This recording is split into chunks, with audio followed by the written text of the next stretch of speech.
अबू आझमी यांनी औरंगजेबाची स्तुती करत त्याला एक चांगला शासक म्हटलेला आहे। तर मंत्री धनंजय मुंडेंनी मुख्यमंत्री फडणवीसांची भेट घेतल्याची माहिती मिळते आहे, त्यामुळे चर्चांना उधाण आलंय। दरम्यान केंद्रीय राज्यमंत्री रक्षा खडसेंच्या मुलीची छेड काढणाऱ्या काही आरोपींच्या पोलिसांनी मुसक्या आवळल्यात।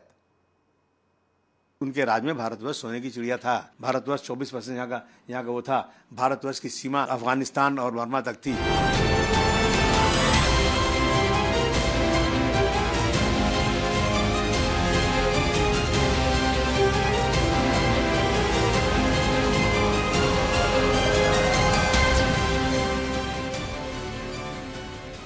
अभिनेता विकी कौशलचा छावा चित्रपट सध्या प्रेक्षकांच्या मनावरती राज्य करतोय आणि या सिनेमातून छत्रपती संभाजी महाराजांचा इतिहास उलगडण्याचा प्रयत्न करण्यात आलाय। मात्र या सिनेमामुळे औरंगजेबाचं नाव पुन्हा एकदा चर्चेत आलं। त्यातच आता समाजवादी पक्षाचे आमदार अबू आझमी यांनी केलेल्या वक्तव्यामुळे नव्या वादाला तोंड फुटलंय। औरंगजेबाच्या राजवटीमध्ये भारताचा जीडीपी 24% इतका होता आणि त्यामुळेच इंग्रज भारतात आले असं विधान आझमींनी केलंय। त्यांनी नेमकं काय वक्तव्य केलेलं आहे ते पाहूया। तर वक्तव्य करत असताना त्यांनी काही महत्त्वपूर्ण विधानं केलेली आहेत, त्या मुद्द्यांवरती आपण एक नजर टाकतो आहोत।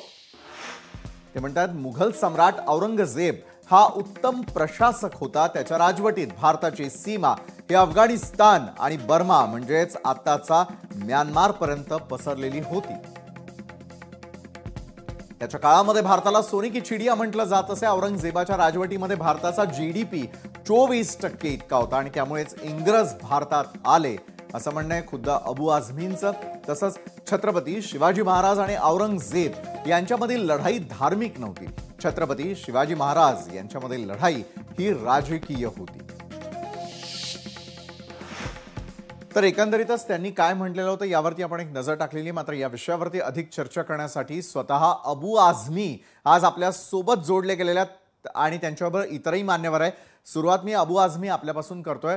अबू आझमीजी, औरंगजेब प्रशासक म्हणून कसा काय चांगला होता असं आपल्याला वाटतं? औरंगजेब रहमतुल्लाह अलैह सरकारी फंड से 1 रुपया लेते नहीं थे। बर।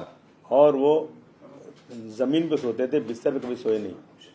52 साल तक सरकार चलाई इन्होंने और देश की सीमा अफगानिस्तान और बर्मा तक थी। उनके राज में हिंदू मुस्लिम में कोई अंतर नहीं था। उनके राज में 34% उनके साथ काम करने वाले हिंदू थे। उनके सिपह सालार हिंदू थे। उन्होंने मंदिरों को गुवाहाटी आसाम के गुवाहाटी में कामाख्या मंदिर को भी उन्होंने पैसे दिए। उन्होंने उज्जैन में महाकाल मंदिर को पैसे दिए। उन्होंने वृंदावन में भगवान कृष्ण मंदिर को पैसे दिए। उन्होंने मंदिर तोड़ी और मस्जिद भी तोड़ी। अब ये हिस्ट्री बताएगी क्यों तोड़ी उन्होंने। लेकिन वो ये राजा लोग जो हैं सत्ता और संपत्ति के लिए काम करते थे। ये इनका धर्म से कोई लेना देना नहीं था। तो ये हिंदू मुस्लिम के चश्मे से इसको देखना बिल्कुल बेकार है। मेरा कहना है कि हम जो है हम देख रहे हैं हमारा जीडीपी क्या था, हमारे देश की उस वक्त स्थिति क्या थी, इस पे हमने बात किया। याच महत्त्वाच्या विषयावरती आणखी काही मान्यवर जे आपल्या सोबत या क्षणाला जोडले गेलेले आहेत। भाजपचे प्रवक्ते स्वतः अजितजीत चव्हाण आपल्या सोबत आहेत, इतिहास तज्ञ पांडुरंग बलकवडे आहेत आणि सपाचे जनरल सेक्रेटरी मेराज सिद्दीकी देखील आहे। आपल्या सगळ्यांचं स्वागत। पुन्हा एकदा मी अबू आझमी यांच्याकडे जाईल। दुसरा आणि महत्त्वाचा प्रश्न अबू आझमीजी मला तुम्हाला करायचा आहे, जीडीपी ग्रोथ औरंगजेबाच्या काळामध्ये कसं काय वाढलं होतं, उदाहरणासह तुम्ही स्पष्ट कराल का? मैंने पढ़ा है, देखिए आप अगर आप एक किताब ले लेना, डॉक्टर विश्वंभर नाथ पांडे की जो राजकमल प्रकाशन ने प्रकाश किया था, तो उसमें उनकी सब चीजें लिखी हुई हैं। आप इसको मंगा दीजिए आप, और नहीं तो आप चले जाइए, इनके पास राम पुनियानी साहब हैं एक, वो इन चीजों पर बहुत बहस करते हैं, बहुत बताते हैं। उनके पास चले जाइए, वो भी आपको बताएंगे। मैं कोई हिस्टोरिकल नहीं हूँ, लेकिन मैं जो मोटी मोटी बातें जानता हूँ मैंने बोला है। लेकिन यहाँ जो हर चीज को हिंदू और मुस्लिम के चश्मे से नहीं देखना चाहिए। बरं, हिंदू मुस्लिमांच्या चष्म्याने बघू नका असं तुम्ही परत परत सांगताय। औरंगजेबाचं कौतुक करत असताना छत्रपती संभाजीराजेंचं प्रशासन यावर आपल्याला आक्षेप आहे का? मग नहीं, बिल्कुल नहीं। हम देखिए, हम संभाजी महाराज या मैं समझता हूँ कि शिवाजी महाराज के हम प्रशंसक हैं। शिवाजी महाराज का भी सिपह सालार मुसलमान था, ये लड़ाई कोई हिंदू मुस्लिम की नहीं थी। और शिवाजी महाराज ने तो अपने राज्य में मुसलमानों के लिए बहुत कुछ किया है। उनका बॉडीगार्ड, उनका वकील, उनके साथ काम करने वाले कितने मुस्लिम थे। तो शिवाजी महाराज या संभाजी महाराज का जो सम्मान हमारे दिमाग में है वो कहीं से वो नहीं है। लेकिन ये औरंगजेब रहमतुल्लाह की उनकी लड़ाई जो है ये कोई हिंदू मुस्लिम की लड़ाई नहीं थी, ये सत्ता और राज की लड़ाई थी। बरं ठीक आहे, मला तुमचा मुद्दा लक्षात आलेला आहे। मात्र आपण आता थेट चर्चेकडे वळणार आहोत। अबू आझमींना काय मांडायचं आहे हे त्यांनी मांडून झालेलं आहे। मात्र अजितजी चव्हाण, मी आपल्याकडे येईल। अजितजी, आज महाराष्ट्रामध्ये आपण काय बोलतोय, कोणत्या मुद्द्यांवरती बोलतोय, याचा कुठेतरी विसर पडलेला आहे की काय? मग इतिहास आणि त्यावरती पुन्हा होणाऱ्या चर्चा याकडे तुम्ही कसं पाहताय अजितजी आज?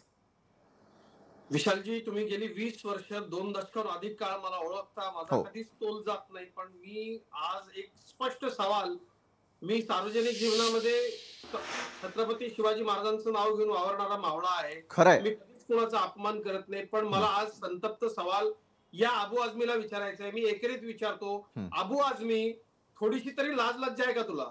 रमजानचा महिना सुरू आहे, मी मुस्लिम धर्मियांच्या करता वंदनीय असलेल्या एखाद्या व्यक्तीची हत्या करणाऱ्या माणसाची प्रशंसा केली तर तुला कसं वाटेल रे?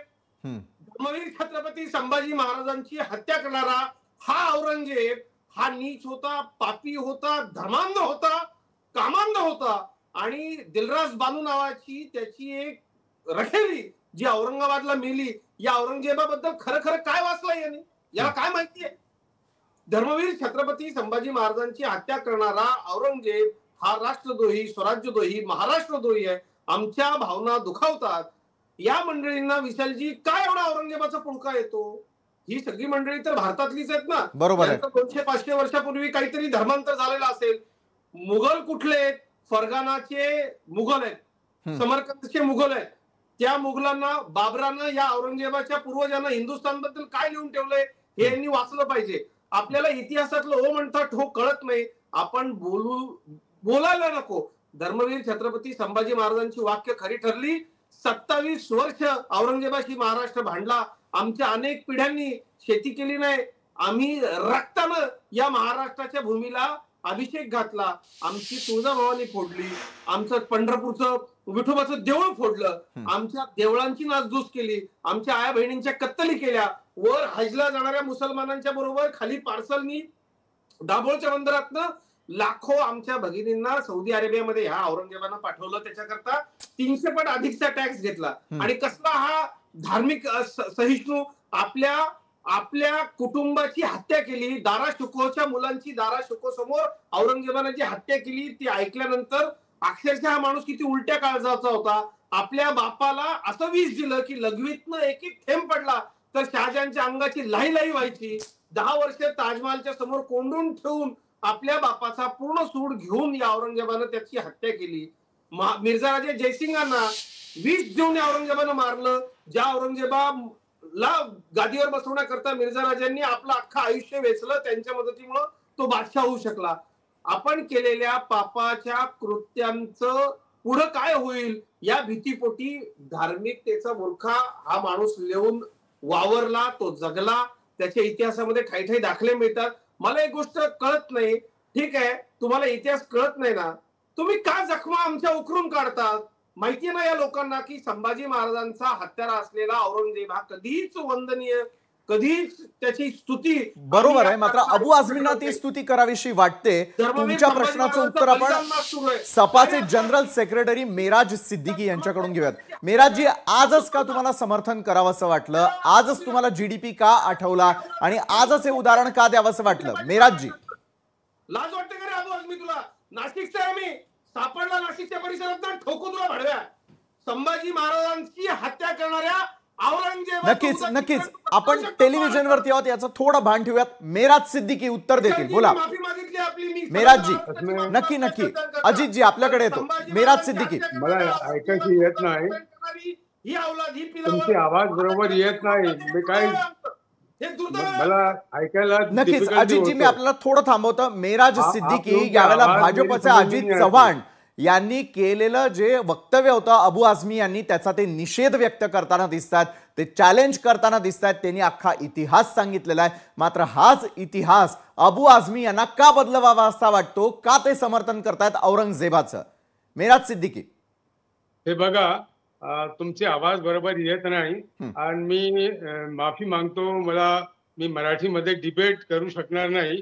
बरं मेराज सिद्दीकी, मैं आपसे हिंदी में सवाल पूछता हूं। अजीत जी चौहान, इनका इतना ही कहना है कि क्यों अबू आजमी जी आज औरंगजेब की साइड लेना चाहते हैं, क्यों उनकी तारीफ में जुटे हुए हैं, क्यों उनका कहना है कि जीडीपी जो है 24% था जब औरंगजेब यहां पर था। मेराज जी, मेरा सवाल आपसे सीधा है।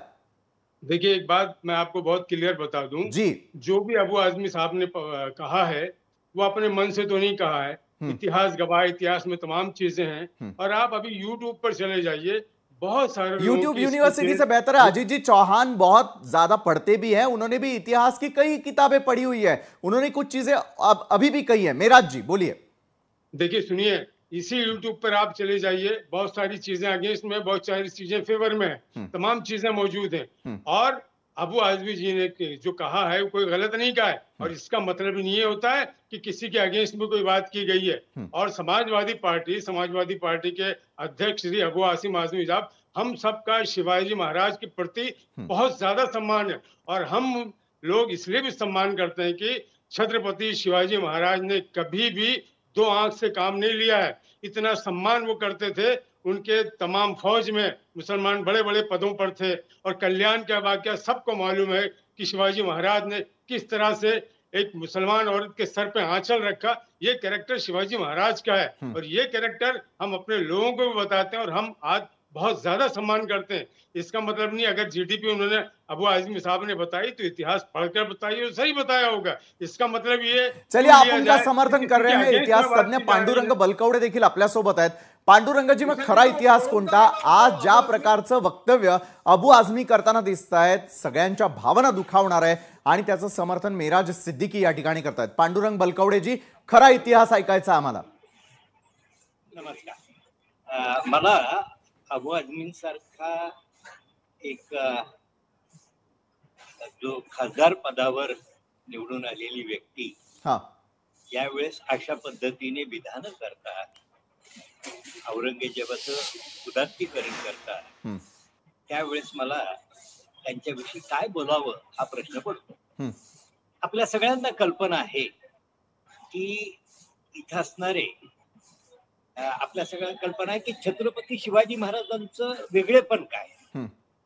तर शिवाजी महाराजांनी 17व्या शतकामध्ये या देशामध्ये मुघल सत्ता, आदिलशाही, कुतुबशाही आणि पोर्तुगीज सत्तांसारख्या अनियंत्रित, की ज्यांना आपल्या कर्तव्याचा विसर पडलेला आहे, जे आपल्या रयतेवर अन्याय करतायत, इथं जुलूम जबरदस्ती करतायत, अशा सर्व अत्याचारी सत्तांशी संघर्ष करून या देशामध्ये पहिल्यांदा स्वराज्य निर्माण करतात। स्वराज्य निर्माण करणारे शिवराय जेवढे महत्वाचे आहेत, तेवढेच त्या स्वराज्याला लोक कल्याणकारी स्वराज्य। शिवाजी महाराज हे का संघर्ष करतायत? तर आपल्याला 17व्या शतकातील भारताची अवस्था काय होती, इथं आलेली युरोपियन इतिहासकार ॲबेकरे, बर्निये, कॉस्मा दिगार, डॉक्टर फ्रायर, ही सर्व मंडळी त्यावेळेच्या भारताचं वर्णन करतायत। ते लिहून ठेवलेलं आहे की एकेकाळचा सुवर्ण भारत, की ज्याच्या आकर्षणामुळे जगातली सर्व मंडळी इथे येतात, त्या भारताची अवस्था आहे 17व्या शतकात। इथल्या मुघल सत्तेत, आदिलशाहीमध्ये, कुतुबशाही सत्तेत खायला अन्न नाही, अंगावर वस्त्र नाही, राहायला निवारा नाही, आणि इथली जी शेती आहे ती 70% शेत जमीन पडीक पडलेली आहे। बरं, का बरं पडीक पडली? तर हे सत्ताधीश, मग ती मुघल सत्ता असेल, की शेतकऱ्याकडून किती सारा गोळा करत होते त्याचे हिशोब आहे। मग तरी योग्य असलेला प्रशासक असं अबू आझमी कसं काय म्हणतात? सांगतो ना, खराज नावाची जो सारा होता, हिंदूंकडून 50 अधिक 12% 62% शेत सारा वसूल केला जात होता। आणि त्याचा परिणाम काय झाला की शेतकरी उद्ध्वस्त झाला। एक तर आसमानी संकट आणि सुलतानी संकट, आपल्या सगळ्यांना कल्पना आहे। निसर्गाचं संकट, कधी कोरडा दुष्काळ, कधी ओला दुष्काळ, आणि त्या दुष्काळाशी निसर्गाशी संघर्ष करून शेतकरी मोठ्या कष्टाने शेतामध्ये पीक पिकवलं की त्याचा सारा किती असावा? 65%. केवढा अन्याय होता. आणि बरोबर आहे. याउलट अस्मानी आणि संकट. सुलतानी संकटाचा आज खऱ्या अर्थानं आम्हाला संकट उत्तर म्हणजे मिळालेलं आहे. आपल्याकडे पुन्हा एकदा येईल. एक अजितजी चव्हाण काहीतरी बोलू इच्छित आहे. अजितजी, जर तुम्हाला मेराज सिद्दीकी यांच्याशी बोलायचं असेल, तुम्हाला हिंदीतून संवाद साधावा लागेल. तुम्ही हिंदीमध्येही आपली बाजू नेहमी प्रत्येक चॅनलवरती मांडतच आलेला आहात. अजितजी. नाही, आदरणीय बलकवडे सर या चर्चेमध्ये आहेत. पांडुरंग बलकवडे यांचा शब्द इतिहास संशोधनामध्ये प्रमाण मानला जातो. बरोबर आहे. बलकवडे सर, आपण अत्यंत प्रामाणिकपणे काय त्या वेळेला परिस्थिती होती हे सगळं सांगण्याचा प्रयत्न करताय. तुम्हाला ऐकणं म्हणजे परवणी असते, पण ह्या नालायक लोकांना अशा पद्धतीची तुलना करून आमच्या जखमांवर मीठ चोळायचं असतं. यांना माहिती आहे की हा हरामखोर औरंगजेब संभाजी महाराजांचा हत्यारा आहे आणि याची तारीफ केली तर ज्या पद्धतीनं लाईमलाईट मध्ये येता येतं हे विकृत आहे. म्हणजे हे नालायक, ही नालायकपणाची हद्द आहे. मी यांना स्पष्टपणे विचारू इच्छितो, मिराज जी एक बात मुझे बताइए, रमजान का पाक महीना चल रहा है, आपकी किसी प्रेषित की हत्या करने वाले की अगर मैं तारीफ कर दूं तो क्या मेरे मुसलमान भाई खुश हो जाएंगे? शिवाजी महाराज की तारीफ करके आप छत्रपति संभाजी महाराज के हत्यारे को बड़ा बनाएंगे? मैं आपकी जानकारी के लिए बता दूं कि औरंगजेब के मरने के बाद 15 साल के अंदर मुगलिया सल्तनत खत्म हो गई. सैयद बंधुओं ने आपका बादशाह बिठाना शुरू कर दिया था. उसके बाद पहली बार जब मराठी दिल्ली में गए, मुगल बादशाह की आंखें फोड़कर उसी दरबार में घुटने पे उसको बिठाया था और उसके बाद हर मुगल बादशाह को मराठों ने बिठाया. ये हमारे राजा के बलिदान का प्रताप था. और औरंगजेब के मरने के बाद सही में जैसे संभाजी महाराज ने बोला था, सल्तनत खत्म हो गई.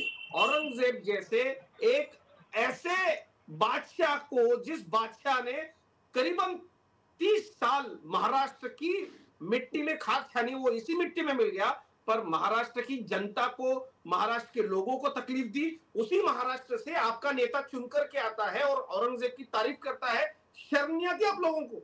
मिराज जी, आती आप लोगों को? और किस तरीके के धार्मिक सम्मान की बात करते हैं आप? हमारे धार्मिक प्रतीकों का अगर सम्मान नहीं रख सकते तो क्यों आप अपेक्षा करते हैं कि मिराज जी जवाब दीजिए. हिंदू मुस्लिम में झगड़ा लगाने का काम अबू आजमी कर रहा है. बात ध्यान मला रखिएगा. उसको पता है जब तक हम हिंदुओं को भडकाएंगे नाही, आवाज येत नाही बरोबर. ते काय सांगतात मला. बरं मिराज जी, आता तुम्हाला अस्खलित मराठी बोलता येते. ज्यावेळेला मी प्रश्न विचारला त्यावेळेला तो प्रश्न कळला नाही. ज्यावेळेला हिंदीतून अजितजींनी तुम्हाला प्रश्न विचारलेला है, आप तुलना कैसे करते हो, आपके नेता तुलना कैसे करते हैं, बोलिए. कि भाई ऐसा है कि 300-400 साल के बाद ये सब इशू उठाने की बात क्यों आती है? क्योंकि अबू आजमी जी बोलते हैं कि भारत के विकास की बात होनी चाहिए जी, महाराष्ट्र के विकास की बात होनी चाहिए. 300-400 साल पहले के तमाम मुद्दे उठाए जाते हैं. कि तमाम मुद्दे उठाने का मतलब क्या होता है मेरी समझ में नहीं आता है. मुसलमानों के साथ हम उतरे क्योंकि हम मुसलमानों को हमारा भाई समझते थे. उसके बाद देश का टुकड़ा तोड़कर लेके गए. जो मुसलमान अभी इस देश में है उन मुसलमानों को शांति से रहने दीजिए ना. रमजान का महीना चल रहा है. हमारे बलकवडे सर ये तो आपल्याकडे. मुसलमान देखिए, मुसलमान बहुत शांति से रहता है. मुसलमान कोई गलत काम नहीं करता. मुसलमान शांति से रहता है. और आप ये बात समझ लीजिए कि जितना सुनिए, जितना सम्मान आप करते हैं शिवाजी महाराज का, उससे ज्यादा सम्मान शिवाजी महाराज का सम्मान हम मुसलमान आप बहुत ज्यादा करते हैं. आप ये हमें मत बताइए. शिवाजी महाराज के एक बात हमको मालूम है. कल्याण का वाक्य मालूम है. किस तरह से उनके गुरु मुसलमान थे ये मालूम है. किस तरह से मुसलमान ने दिए ये मालूम है. शिवाजी महाराज का एक मुसलमान बच्चा दिल से आदर करता है. खिलाफ आप बात करते हो. शर्मानी चाहिए. फिर औरंगजेब की सराहना आप क्यों करते हैं मिराज जी? मुसलमान बनाने की जरूरत नहीं है. इस बार भी मार 300-400 साल पहले के इतिहास को लाकर उसके ऊपर इस तरह की राजनीति करना ये अच्छी बात नहीं है. राजनीति कौन कर रहा है मिराज जी, आप बताइए. असमें मला ना तुमची आवाज मिराज जी, बरं मराठीतून विचारतो, तुलना तुम्ही का करताय आणि राजकारण कोण करताय? औरंगजेबाचं उदात्तीकरण करणाऱ्या लोकांच्या, तेव्हा यांच्या कानात नीट आवाज आहे. हरामखोर लोक आहेत ते. आणि अजिबात तुम्ही तुमच्या स्वतःसोबत या महाराष्ट्रातल्या देशातल्या मुस्लिमांना घेऊ नका. गद्दार आहात तुम्ही. या महाराष्ट्राचे द्रोही आहात तुम्ही. तुम्ही आमच्या राष्ट्रभक्त मुसलमानांना तुमच्या सोबत घेऊ नका. ज्या मेराज जी बोलिए. महाराष्ट्रामध्ये तुम्ही निवडून येता, मी जो महाराष्ट्र काय ऐकू शिवाजी शकत महाराजांचा, नाही. संभाजी महाराजांचा मी महाराष्ट्र काय आहे. ऐकू शकत लाजा नाही. वाटल्या पाहिजे तुमचा आवाज तुम्हाला. मला या येत अबू नाही. आझमीकडे लोटा घेऊन आला होता उत्तर प्रदेश मधनं. कुठं आली कुलाब्यात एवढी मोठी संपत्ती? जिथनं अबू आझमी निवडून येतो त्या मतदारसंघाची काय परिस्थिती आहे? आमच्या गरीब मुसलमानांचा कळवळ असेल थोडासा तर सेवा करा ना त्यांची. राजकारण करायला तुम्हाला संभाजी महाराजांचा हत्यार औरंगजेब लागतो का? बरं ठीक आहे, मेराज जी उत्तर द्या. मी ऐकू शकत नाही, काय आवाज तुमचे बरोबर येत नाही. मी काय करू? मी कसाला तुमचे उत्तर देऊ, कसा आन्सर देऊ, जवाब कसा देऊ? हे महाराष्ट्रामध्ये राहतात, यांना मराठी बोलता येत नाही. हे महाराष्ट्राच्या स्वाभिमानाचे जी प्रतीक आहेत, छत्रपती संभाजी महाराज, शिवाजी महाराज यांचा अपमान या महाराष्ट्रामध्ये करतात. हिंदू मुसलमानांमध्ये भांडण लावण्याचं काम हे लोक करतात. आणि वरून यांची ज्या पद्धतीची एक आपण ज्याला म्हणतो आरेरावी किंवा दादागिरी बघा, हा अबू आझमी अख्ख्या मीडियामध्ये आज औरंगजेबाचं उदात्तीकरण करत सुटलाय. बरोबर आहे. या उदात्तीकरणाचं नेमकं कारण काय या मुद्द्यावरती आपण परत जाऊयात. मात्र इतिहास तज्ञ पांडुरंग बलकवडे यांना काही महत्वाचे मुद्दे देखील आपल्याला सांगायचे आहेत. सर, आपण बोलू शकता, बोला.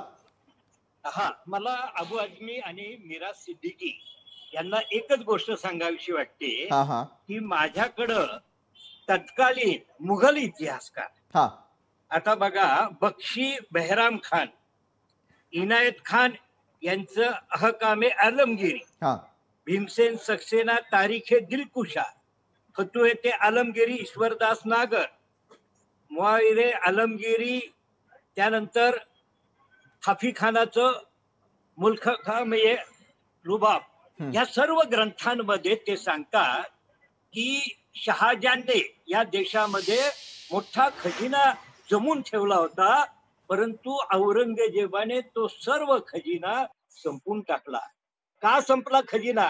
एकट्या मराठ्यांविरुद्ध तो 27 वर्ष लढत इथं राहिल्यामुळे त्याचं संपूर्ण मुघल साम्राज्यावरचं नियंत्रण संपुष्टात आलं होतं. आणि या 27 वर्षाच्या युद्धाच्या खर्चामध्ये त्याच्या वडिलांनी जमवलेला खजिनाही संपला.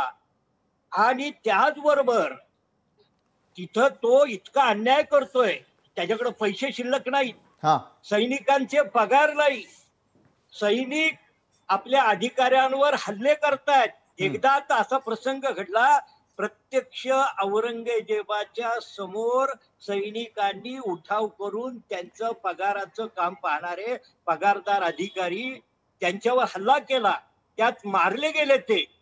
औरंगजेब बघत राहिला, काय करू, 4 वर्ष सैनिकांना पगार नाही. या उलट एका बाजूला युद्धामुळे तो दिवाळखोर झालाय आणि आता त्याच्याकडे पैसे शिल्लक नाही, म्हणून तो शेतकऱ्यावर अन्याय करतोय. आणि शेतकरी टॅक्स भरत नाही, म्हणून त्यांच्या बायका मुलांना गुलाम करतोय, भर बाजारात विकून टाकतोय शेतकरी, त्यांची मुलं बायका, आणि त्या गुलामाच्या धंद्यातून 4 पैसे मिळवायचा प्रयत्न करतोय. का? तो फक्त मराठ्यांविरुद्ध. बरोबर. काय तुला असं मिळणार होतं? आणि या उलट शिवाजी महाराज बघा, ज्या शेतकऱ्याला दावणीला बैलजोडी नाही त्याला बैलजोडी देतायत, ज्याच्याकडे खायला पोटाला अन्न नाही त्याला अन्न देतात, ज्याच्याकडे कपडा नाही त्याला कपडा देतायत, आणि पडीक पडलेली भूमी लागवडीखाली आणतायत. बरोबर. आपल्या अधिकाऱ्यांना ते सांगतायत की बाबा रे, आपल्या पडीक पडलेली भूमी लागवडीखाली आली तर आपल्या राज्याचं उत्पादन वाढेल. आणि आपल्या राज्याचं उत्पादन वाढलं तर प्रजेचं आणि राजाचं उत्पादन वाढेल. म्हणजे किती दूरदृष्टी आहे. आणि यालाच तर म्हणतो ना आपण की रयतेचा राजा त्यांना का म्हटलं जायचं, याचं उत्तर मिळतं. बलकवडे सर बोलत असताना मला तोडायचं नव्हतं, पण माझी एक मागणी आहे लोकशाहीच्या माध्यमातून की अबू आझमीवर की राष्ट्रद्रोहाचा गुन्हा दाखल केला पाहिजे. त्याचं कारण असं आहे, समस्त मराठी आणि हिंदू लोकांच्या भावना वारंवार दुखवण्याचं काम हे लोक करतात. आता मी मगाशीच सांगितलं, धर्मवीर बलिदान मास सुरू आहे, आम्ही सगळे दुःखाचं पालन करतोय. महिनाभर आम्ही दुःखामध्ये बुडलेलो असू की आमच्या राजाची हत्या या पापी औरंग्यानं केली. या महाराष्ट्रातल्या मतावर निवडून यायचं, महाराष्ट्राच्या विधिमंडळाचं सभासद व्हायचं आणि धर्मवीर संभाजी महाराजांची हत्या करणाऱ्या औरंगजेबाचं उदात्तीकरण करायचं. माझी आग्रही मागणी आपल्या माध्यमातून मी उद्या लेखी मागणी महाराष्ट्राच्या मुख्यमंत्र्यांकडे करणार आहे की या अबू आझमीच्या विरोधामध्ये राष्ट्रद्रोहाचा गुन्हा दाखल करा, त्याशिवाय याला उत्तर चांगलं मिळणार नाही. आणि बरोबर आहे. आणि उत्तर मिळावं यासाठी अबू आझमीजी यांना मला विचारायचं, मी आपल्याकडे येतो अजितजी पुन्हा एकदा. अबू आझमीजी, औरंगजेब जर चांगला प्रशासक होता असा तुम्ही दावा करताय, तर मग त्यांनी राजेंचा छळ का केला? देखिए लड़ाई में हत्या होती है, गलत है, वो नहीं होना चाहिए। लेकिन अब मैं कहूँ कि देश की आज़ादी के लिए कई लाख मुसलमानों ने अपनी जान गंवाई, तो क्या उसको दोहराऊं मैं? क्या कहूँ मैं कि गलत हुआ? आज़ादी की लड़ाई लड़नी थी, लड़े, मारे गए, बहुत लोग मारे गए। इसमें कोई लड़ाई हुई, राजकाज की लड़ाई हुई, उसमें कुछ हुआ। जो हमें अफसोस है कि इस तरह की चीज़ नहीं होना चाहिए। अजित जी, अगदी थोडक्यात. नाही मला याला तेच सांगायचं आहे की तुम्ही स्वातंत्र्य युद्धामध्ये बलिदान पत्करलेल्या 1857च्या उठावामधल्या मुस्लिम राष्ट्रभक्तांबरोबर त्या पापी औरंगजेबाची तुलना करू नका. तो त्यांचा अपमान आहे.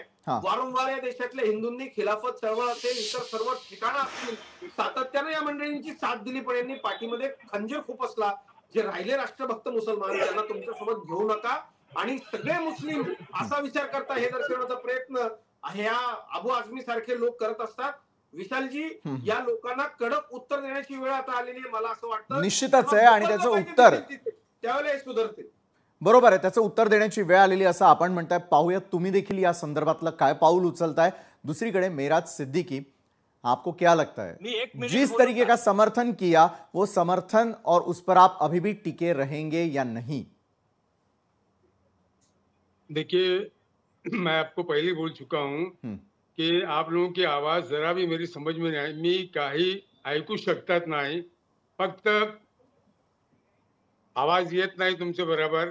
ठीक है, आप सुनना ही नहीं चाहते हो तो कुछ नहीं किया जा सकता है, क्योंकि हम लोग तो ट्राई कर रहे हैं कि आपको सवाल पूछे, आप उस सवालों का जवाब दे. बरं ठीक आहे, पांडुरंग बलकवडे सर, निश्चितच आहे. जाता जाता फक्त मला एक विचारायचं आहे की ही तुलना किती योग्य अयोग्य. मला काही मी काही ऐकू शकतो. हा ठीक आहे, तुम्ही ऐकूही नका. बोला बलकवडे सर. मी बोलू का?